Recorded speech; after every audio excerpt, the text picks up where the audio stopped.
Shalom, salam satu tubuh Kristus, saudaraku terkasih dalam Tuhan. Shalom Indonesiaku yang semakin diberkati oleh Tuhan Yesus.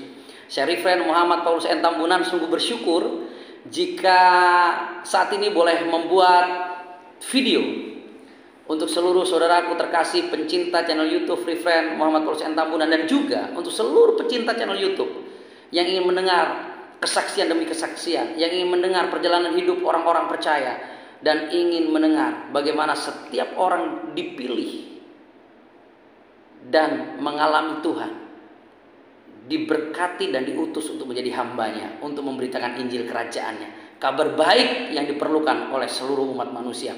Dan pada saat ini saya bersama Adinda Rohani terkasih, seorang hamba Tuhan, seorang evangelis, seorang yang sudah tidak asing lagi di bangsa ini.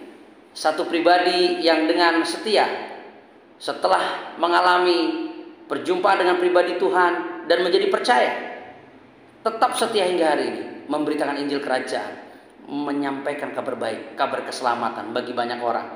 Dia adalah Haleluya, Abraham Effendi Usman, alias Injil Habaget Aki. Aku kabarkan Injil keselamatan. Haleluya, haleluya. Saudaraku terkasih dalam Tuhan, jika sedikit flashback, saya mengenal beliau ini lucu ya Pak ya? Lucu banget. Tahun 2017 awal. 2017 awal, waktu itu saya baru pulang dari Kalimantan Timur. Sedang transit di Bandar Udara Cengkareng, Soekarno-Hatta, dan delay selama 2 jam. Di tengah-tengah delay itu, tiba-tiba ada beberapa telepon masuk yang tidak saya kenal. Dan ada WA masuk juga. Saya bilang, siapa lah ini? Akhirnya saya telepon balik. Ternyata manusianya namanya Effendi Usman. Haleluya. Inilah beliau. Dan kesan pertama dulu waktu ketemu dengan abang gimana, Pak? Sebelum kesaksian, Pak? Jadi saudaraku, ketika saya hubungi beliau mungkin lagi sibuk. Lalu tidak lama beliau telepon saya. Begitu telepon, kita ngobrol-ngobrol, di sela ngobrol itu sangat saya ingat.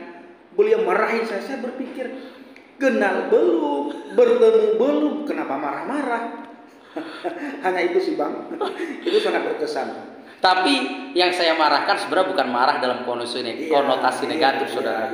Karena waktu itu saya baru bertemu di Kalimantan Timur, perjalanan misi selama 2 tahun, 2016-2017 awal. Ada seorang yang mengaku mantan dari Kedar, ya, orang yang dulunya beragama Islam, mengaku sudah percaya Yesus, tapi ternyata memberitakan Injil karena kepentingan, karena mencari uang. Jadi ketahuanlah boroknya. Kamilah ketemu waktu itu face to face. Nah, akhirnya saya nyatakan kepada dia, hati-hati loh, laknatullah kau, karena kau menjual kebenaran demi kepentingan perutmu. Dan akhirnya hari itu datang pula telepon dari orang yang tadi kenal. Ngaku-ngaku orang Aceh, yang dulu santri, terus sekarang percaya Yesus. Waduh, saya bilang ini masalah ini, saya bilang bener atau enggak ini. Akhirnya saya tekan betul. Kalau memang kau sudah Kristen, sudah percaya Yesus, pasti kau pergi memberitakan Injil. Ya betul Bang, aku lagi pergi memberitakan Injil. Waktu itu di Kalimantan Barat. Oh gitu, bagus. Dan ingat, sampai mati kau beritakan Injil ya. Jangan modus kau ya, saya bilang gitu. Nah itulah kejadian pertama kan ya. Betul. Tapi bukan karena marah saya secara emosi, bukan marah secara kebencian, karena hingga hari itu sampai hari ini kami saudara. Benar. Kami baik-baik. Betul. Kalau seandainya marah kita ambil ke dalam hati, sudah pasti kita tidak akan bisa bertemu. Enggak betul ya. Nggak bisa makan pangsit sama-sama ya. Pangsit sama-sama, mie ayam sama-sama. Malah saya Bapak Ibu sudah pernah ke tempat beliau juga waktu saya pelayanan di Batam. Ya. Nah, yang paling penting adalah makan es krim sama-sama dulu. Makan es krim sama-sama. Yang paling penting itu adalah bagaimana kesehatian kita di dalam memberitakan Injil. Amin. Dan kita ini dipanggil bukan untuk saing-saingan, betul, tetapi dipanggil untuk melayani Tuhan. Amin. Ketika beliau tegur saya, itu karena beliau mengasihi saya. Amin. Bukan karena benci. Ya. Kalau seandainya karena benci, tidak mungkin. Setiap ada kesempatan, kami selalu menyediakan waktu untuk bertemu, untuk sharing, menguatkan, mendoakan, mensupport satu sama yang lain. Ya, amin. Jadi saudaraku terkasih dalam Tuhan, saya pernah bersaksi di channel YouTube beliau. Itu terjadi 7 bulan yang lalu waktu saya baru pulang dari Sulawesi Utara, dari perbatasan dengan Filipina, Mindanao waktu itu, Melongwane.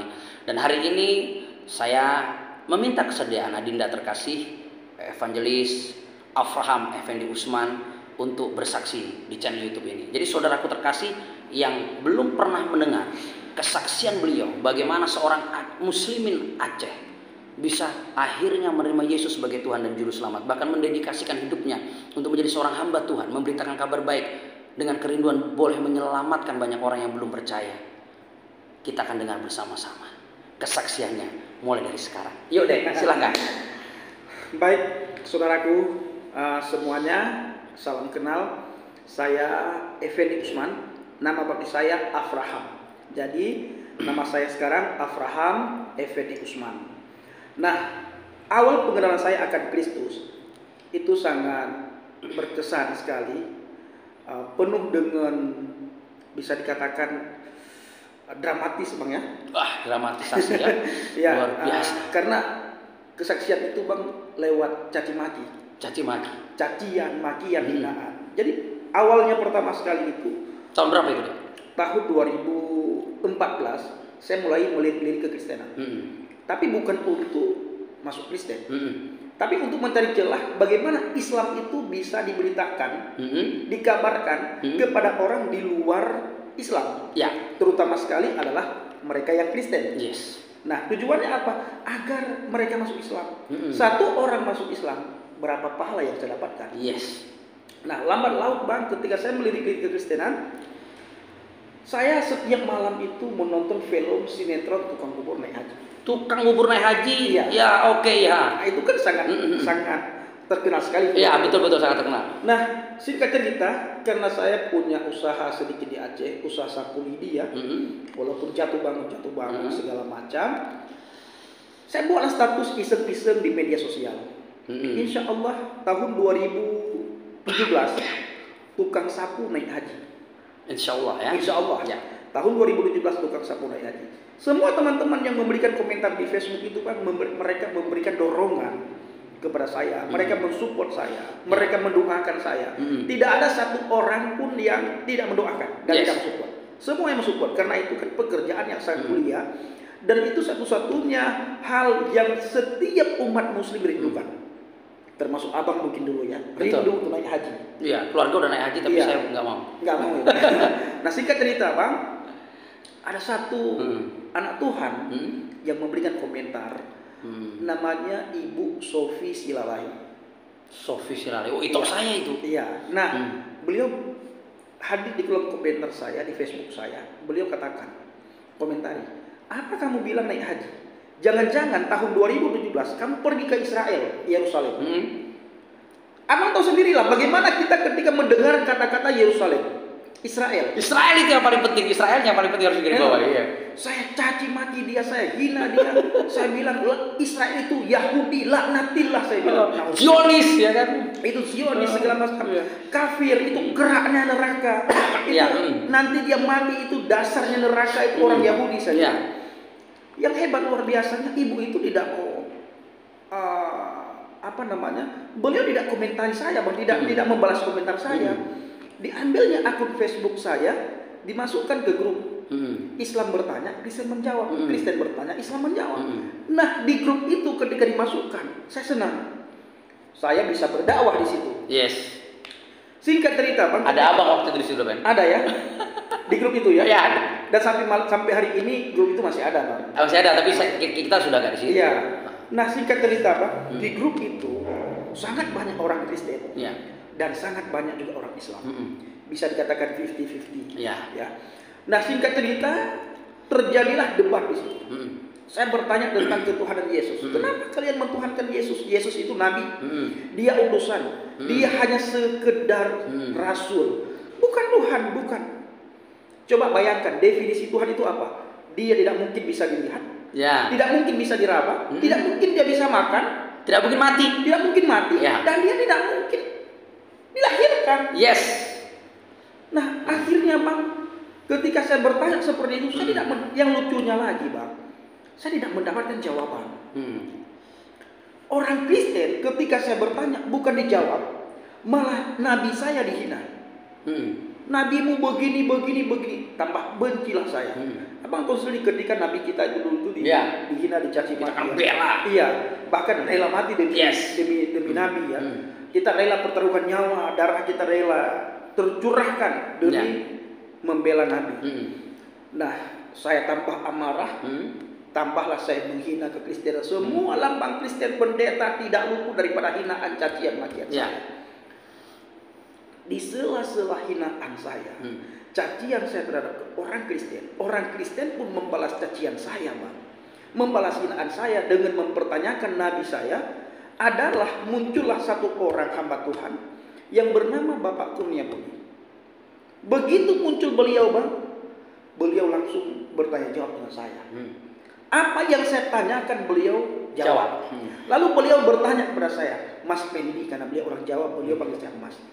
Saya membaca profil Facebook kamu mantan santri, kamu pernah mondok di pesantren. Tetapi kalau saya melihat ciri-ciri daripada tulisan kamu, tidak ada ciri-ciri santri dalam tulisan kamu. Sifat-sifat seorang santri itu tidak ada. Betul. Yang ada cacian, makian, hinaan. Tidak lebih, kalau saya melihat tulisan kamu, tidak lebih daripada preman pasar. Lebih hebat preman pasar. Dia tidak menghina iman orang lain. Dia preman, ya preman untuk dirinya. Tidak menghina iman orang lain. Tetapi kamu luar biasa. Lalu beliau bilang, Mas Pendi, seandainya kamu tahu bagaimana kekristenan itu, duluan kamu masuk Kristen daripada saya, meskipun saya sudah tua. Saya berkata, iya bendok tua. Pokoknya Bang, semua masih hidup saudara kita itu sekarang? Masih hidup. Oh, puji Tuhan. Puji Tuhan. Semua nama binatang saya sebutkan. Beliau berkata, karena masih punya stok kebun binatang. Betul. Ya. Mas Pendi katanya, seandainya kamu tahu bagaimana ajaran Injil itu, duluan kamu masuk Kristen daripada saya. Mas Pendi katanya, seandainya kamu tahu siapa itu Yesus yang kamu bilang dia tidak mati di salib, dia tidak digantung di salib, dia tidak bunuh di salib, kamu akan terkagum-kagum dengan pribadi Yesus itu. Saya tetap jawab cacian, makian, hinaan, Bang. Beliau berkata yang terakhir kali, Mas Pendi, coba bukakan sedikit hati pikiranmu untuk membaca Injil. Ketika kamu nanti tahu bagaimana ajaran Injil itu, lebih hebat ajaran Injil daripada ajaran kamu. Beliau berkata yang terakhir kali, Mas Pendi, seandainya kamu benar-benar memahami siapa itu Yesus, kamu akan secepat kilat datang kepada dia, minta ampun dan menyerahkan hidupmu kepada dia. Ketika beliau berkata seperti itu, Bang, saya tetap caci maki, saya hina beliau. Lebih dahsyat lagi. Lebih dahsyat. Yang lucu, hebat, luar biasa, Bang. Setelah beliau ngomong seperti itu, tetap beliau tidak pernah membalas cacian, hinaan, makian saya. Hingga lambat laun, Bang, saya merenungkan, siapa Bapak ini? Kenapa Bapak ini berbeda dengan orang Kristen yang lain? Yang masih merespon. Iya, merespon caci maki, Bang. Bapak ini kan tidak membalas cacian saya. Tapi orang Kristen yang lain membalas cacian saya. Beliau tidak membalas, Bang. Sehingga saya bertanya-tanya, siapa sih Bapak ini? Apa yang dipelajari oleh Bapak ini? Buku apa yang dia baca? Singkat cerita, Bang, saya buka laptop saya cari di Google, saya ketik Bible. Untuk pertama kali? Pertama kali. Bible. Ketika saya ketik The Bible, muncul satu ayat. Itu terjadi keajaiban. Dari kitab? Dari Alkitab. Seharusnya ketika saya ketik Bible, muncul Alkitab, muncul pasal-pasal dalam Alkitab, muncul ayat-ayat Alkitab. Ini muncul satu ayat. Yohanes 14 ayat yang ke-6. Haleluya. Aduh, saya merinding. Akulah jalan, kebenaran dan hidup. Tidak ada seorang pun yang datang kepada Bapa kalau tidak melalui. Setelah saya membaca Yohanes 14 ayat yang ke-6 ini, saya seperti orang stres, Bang. Siapa dia ini? Kenapa hanya dia yang berani berkata seperti itu? Lalu saya cari di Al-Quran. Saya juga ingat waktu saya masih di pesantren, Bang. Kita diajarkan ada banyak nabi, ada banyak rasul, tetapi yang wajib diimani adalah 25 nabi dan rasul. Wajib diimani, bahkan wajib dihafal bila perlu. Di antara 25 nabi dan rasul, tidak ada satu nabi dan rasul pun yang berani berkata seperti Yesus katakan. Akulah jalan kebenaran dan hidup. Tidak ada seorang pun yang datang kepada Bapa kalau tidak melalui aku. Pertanyaan saya, siapa dia? Kenapa bukan nabi saya yang berkata seperti itu? Lalu singkat cerita, Bang, saya sebenarnya ada hal yang tidak perlu saya sampaikan menyangkut ITE. Ya, sensor ya. Saya langsung ingat apa yang tidak bisa saya ungkapkan di media sosial. Itu secara luar biasa. Dan singkat cerita Bang, saya mulai termenung, mulai merenungkan, dan saya sering mendengar suara secara audible. Setiap saya melakukan sholat, begitu takbiratul ihram, Allahu Akbar, langsung saya mendengar suara, akulah jalan, akulah jalan. Sehingga saya batal saya lakukan sholat. Lalu saya paksa sholat lagi. Kalau kita nggak sholat bagaimana Bang? Ya, paham. Nah, setiap saya mau melakukan apapun, suara itu datang. Akulah jalan, akulah jalan. Selalu. Tidak pernah berhenti. Luar biasa. Terakhir Bang, saya paksakan sholat. Sampai saya baca surat Al-Fatihah. Alhamdulillahirabbil alamin. Ar-Rahmanir Rahim. Maliki yaumiddin. Iyyaka na'budu wa iyyaka nasta'in. Ihdinas siratal mustaqim. Siratal ladzina an'amta 'alaihim ghairil maghdubi 'alaihim waladdallin. Sebelum ghairil maghdubi 'alaihim waladdallin Bang, ihdinas siratal mustaqim. Ketika sampai di ayat ihdinas siratal mustaqim, saya mendengar suara secara audible keras banget tapi lembut Bang. Akulah jalan kebenaran dan hidup. Setelah itu Bang, saya langsung termenung pasti ya. Terpaku atau termenung? Saya terpaku, saya tidak bisa lanjutkan lagi aktivitas saya dalam sholat. Seketika itu juga saya tidur tidak nyenyak, makan tidak bisa. Apapun yang saya lakukan, saya tidak sepertinya saya tidak mampu berbuat apapun lagi Bang. Dan singkat cerita, saya masuk lagi ke grup Islam Bertanya, Kristen Menjawab. Saya tulis di grup itu, mulai sekarang tukang sapu tidak jadi naik haji, tapi ingin percaya kepada Yesus Kristus. Adakah orang Kristen di grup ini yang ingin memperkenalkan kepada saya man huwa Yeshua, who is Jesus? Siapa Yesus Kristus? Itu tahun 2000? Itu sudah masuk 2015. Sudah 15, oke. 2015. Sudah 1 tahun berlalu. Iya. Nah, singkat cerita Bang, tidak ada orang Kristen di grup itu merespon saya. Waduh. Malah orang Kristen di grup itu berkata, ini nggak mungkin. Bukannya dia kemarin itu sangat gencar caci maki, menghina. Waktu itu Abang nggak baca pula waktu itu. Nah, singkat cerita Bang, saya dikeluarkan oleh adminnya Kristen karena saya dianggap membuat keonaran di situ. Yang pertama caci maki, yang kedua kok tiba-tiba ingin percaya kepada Yesus. Tidak ada angin, tidak ada mendung, kok hujan. Hujannya hujan sukacita lagi ya. Hujan sukacita. Akhirnya Bang, saya dikeluarkan lah di grup itu. Ketika dikeluarkan di grup itu, saya mencari Bapak Kurnia Budi, orang yang lemah lembut ketika bertanya jawab dengan saya. Ketika saya caci maki, beliau jawab dengan lemah lembut. Makanya Amsal 15 ayat 1 berkata, jawaban yang lemah lembut dapat meredakan amarah, meredakan murka. Gara-gara jawaban Pak Kurnia Budi yang lembut itu, saya membuat hati dan pikiran saya adem, damai, dan saya dibawa untuk melihat Alkitab. Ketemu akhirnya waktu itu mencari? Ketemu Yohanes 14 ayat 6. Enggak, setelah mencari Pak Kurnia di grup Pak, di Facebook. Di Facebook ketemu. Akhirnya bisa komunikasi. Bisa komunikasi. Puji Tuhan. Beliau jelaskan kepada saya, tetapi beliau tidak percaya. Saya mau masuk Kristen tidak percaya. Sampai akhirnya saya cari lagi Ibu Sofi Silalahi yang pertama. Ketika saya cari Ibu Sofi Silalahi, saya nggak bilang masuk Kristen. Buat komunikasi dengan beliau Bang. Buat pendekatan. Sudah dekat banget, kita sering teleponan karena sudah kasih tukar nomor kontak Bang. Sudah dikenalin sama suaminya, anak-anaknya. Hingga suatu hari saya bilang, Mbak, tahu nggak tujuan saya dekat sama Mbak? Beliau berkata, Pen, saya sudah punya suami. Saya tahu, kan sering kita komunikasi. Mbak, tujuan saya ingin kenal Yesus. Tolong kenalkan kepada saya siapa itu Yesus. Enggak dijawab Bang. Langsung langsung HP dimatikan. Besoknya Facebook saya di unfriend.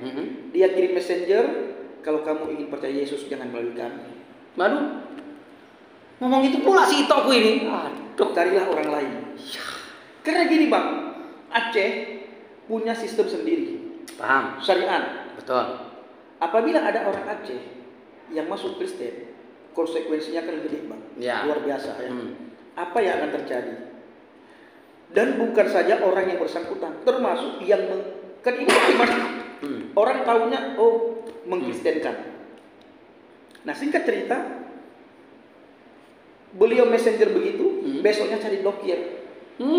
Tapi karena nomor HP sudah ada bang, saya telepon berkali-kali, akhirnya diangkat.